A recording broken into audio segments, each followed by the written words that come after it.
अगर आप Google play store पर जाकर किसी ऐप को एक रेटिंग देते हैं और साथ ही साथ उसमें ढेरों निगेटिव रिव्यूज और कमेंट्स किए जाते हैं, तो इस निगेटिव रिव्यूज और एक रेटिंग का उस ऐप पे क्या असर पड़ता है? क्या इस कारण से उस ऐप को डिलीट कर दिया जाता है या फिर उस ऐप के बैन होने के चांसेस बढ़ जाते हैं? जी हां दोस्तों, मैं आपसे बात करने वाला हूं यूट्यूब वर्सेस टिकटॉक कंट्रोवर्सी के बारे में, जिस कारण से टिकटॉक की जो गूगल प्ले स्टोर पे रैंकिंग है, जो रेटिंग है, वो गिरकर 1.2 तक आ गई। तो इस वीडियो को पूरा अंत तक देखिएगा। मैं आपसे बात करने वाला हूं कि क्या किसी ऐप को बैन कर दिया जाता है या डिलीट कर दिया जाता है खराब रैंकिंग और ढेरों निगेटिव रिव्यूज के कारण से, और टिकटॉक पे अभी ऑनगोइंग कंट्रोवर्सी का क्या असर पड़ा है। तो दोस्तों इस वीडियो को अंत तक देखिएगा, इससे आपकी क्लैरिटी पूरी तरीके से हो जाने वाली है कि ये ऑनगोइंग यूट्यूबर से टिकटॉक कंट्रोवर्सी में जो दिखाया जा रहा है, जो चल रहा है, उसमें कहां तक सच्चाई है और फ्यूचर में क्या हो सकता है। तो दोस्तों मेरा नाम है अवनीश, आप देख रहे हैं flagship zone.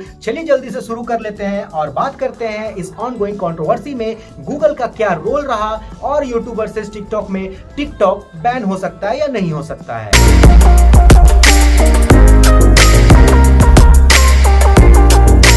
As we know, इस यूट्यूब वर्सेस टिकटॉक कंट्रोवर्सी में टिकटॉक की जो गूगल प्ले स्टोर पे रैंकिंग थी, जो रेटिंग थी, वो 4.5 से गिरकर 1.2 तक आ गई। और इसका कारण ये रहा कि जो पॉपुलर यूट्यूबर्स हैं, उनके fans and followers Google play store पर जाकर टिकटॉक को कंटिन्यूअसली एक रेटिंग और निगेटिव रिव्यू ढेर सारे दिए। इस कारण से इसकी रैंकिंग जो है वो 1.2 तक आ गई। जिस वक्त टिकटॉक की रेटिंग 4.5 थी, उस वक्त तक टिकटॉक को नियरली 22 मिलियन रिव्यूज मिले थे और उसके बाद करीब 1 मिलियन यूजर्स ने टिकटॉक को एक रेटिंग दी और साथ ही साथ ढेरों निगेटिव रिव्यूज भी दिए। और उस वजह से ऐप की रेटिंग गिरकर हो गई 2.6 और अगले ही दिन करीब टिकटॉक को 4 से 5 मिलियन रिव्यूज और मिले और ये रिव्यूज बढ़कर हो गए 28 मिलियन और इस कारण से ऐप की जो रेटिंग है वो हो गई 1.2 तक। तो दोस्तों सबसे पहले ये जान लेते हैं कि क्या किसी ऐप को बैन किया जा सकता है अगर कंटिन्यूअसली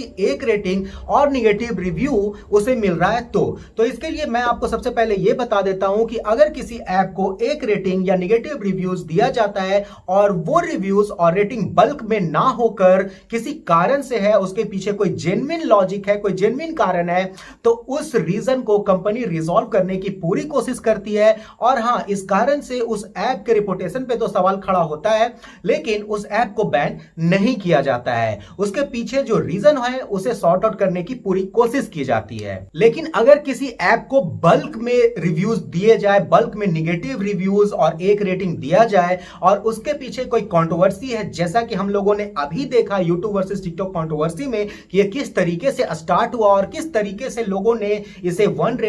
रेटिंग देना स्टार्ट किया, तो अगर इस तरीके से बल्क में अगर किसी ऐप को दिया जाता है तो इस कारण से नो डाउट उस ऐप के रिपुटेशन पे तो फर्क पड़ती है, लेकिन इस वजह से उस ऐप को बैन या डिलीट नहीं किया जाता है। नॉर्मली गूगल इसके लिए करती यह है कि अगर बल्क में कोई निगेटिव रिव्यूज या फिर रेटिंग दी गई है तो गूगल बल्क वाले जो निगेटिव रिव्यूज होते हैं उसे धीरे धीरे करके रिमूव कर देती है और उस ऐप की जो पुरानी रेटिंग है वो फिर से रिस्टोर कर दी जाती है।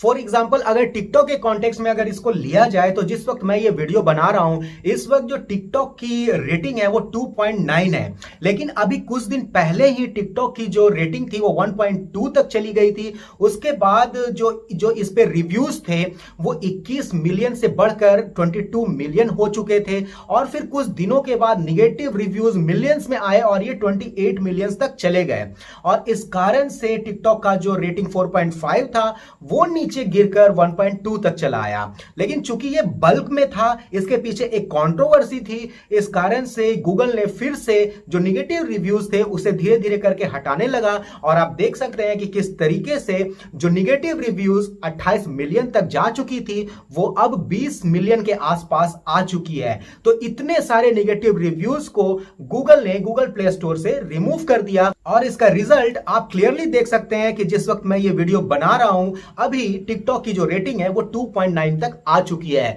और धीरे धीरे इस बल्क निगेटिव रिव्यू को और हटाया जाएगा और टिकटॉक का जो पुराना रेटिंग था वो फिर से रीस्टोर हो जाएगा। फिलहाल इसका 2.9 है अभी जब मैं वीडियो बना रहा हूं। इट माइट बी पॉसिबल कि जब आप ये वीडियो देखें उस वक्त तक टिकटॉक की जो रेटिंग है वो और इंक्रीज कर दी जाए। इसी टाइप का सेम इंसिडेंट हमें कुछ दिन पहले भी देखने के लिए मिला था जब लॉकडाउन के कारण से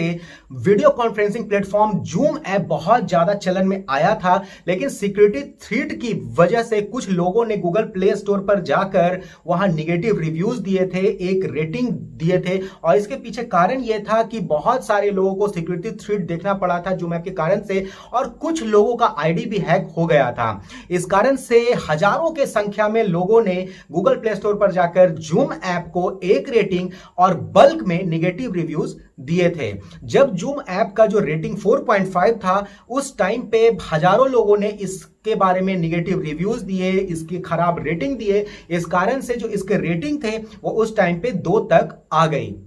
लेकिन गूगल ने बाद में धीरे धीरे करके वो बल्क का जो निगेटिव रिव्यू था उसे रिमूव किया और फिर से जूम ऐप का जो पुराना रेटिंग था उसे रिस्टोर कर दिया गया। तो अगर किसी ऐप को बल्क में नेगेटिव रिव्यूज या फिर खराब रेटिंग दी जाए, इस वजह से उस ऐप को बैन या फिर डिलीट नहीं किया जाता है अनलेस एंड अनटिल कि गवर्नमेंट उसके अगेंस्ट कोई एक्शन ना ले। ऐसा बिल्कुल नहीं होता है जिस तरीके का सिनेरियो अभी दिखाया जा रहा है। आप खुद भी देख सकते हैं कि यूट्यूब वर्सेस टिकटॉक कंट्रोवर्सी में किस तरीके से टिकटॉक की रेटिंग डाउन हुई और फिलहाल टिकटॉक की रेटिंग किस तरीके से ऊपर जाते दिख रही है। तो ऐसा बिल्कुल भी नहीं होता है कि खराब रेटिंग के कारण से किसी ऐप को बैन कर दिया जाए। तो यही था दोस्तों आज का ये वीडियो। आई होप आपको बहुत अच्छे से क्लियर हो चुका होगा कि इस ऑनगोइंग कंट्रोवर्सी में क्या टिकटॉक बैन होगा या नहीं होगा। तो आई होप आपको ये क्लियरिटी बहुत अच्छे से अब आ चुकी होगी। तो यही था दोस्तों आज का ये वीडियो। अगर आपको वह पसंद आया है या फिर इंफॉर्मेटिव लगा है तो फ्लैक्सी जोन को सब्सक्राइब करके नोटिफिकेशन बेल आइकन प्रेस कर लीजिए ताकि आने वाले वीडियो का नोटिफिकेशन भी आपको टाइम पे मिलता रहे। Thank you so much.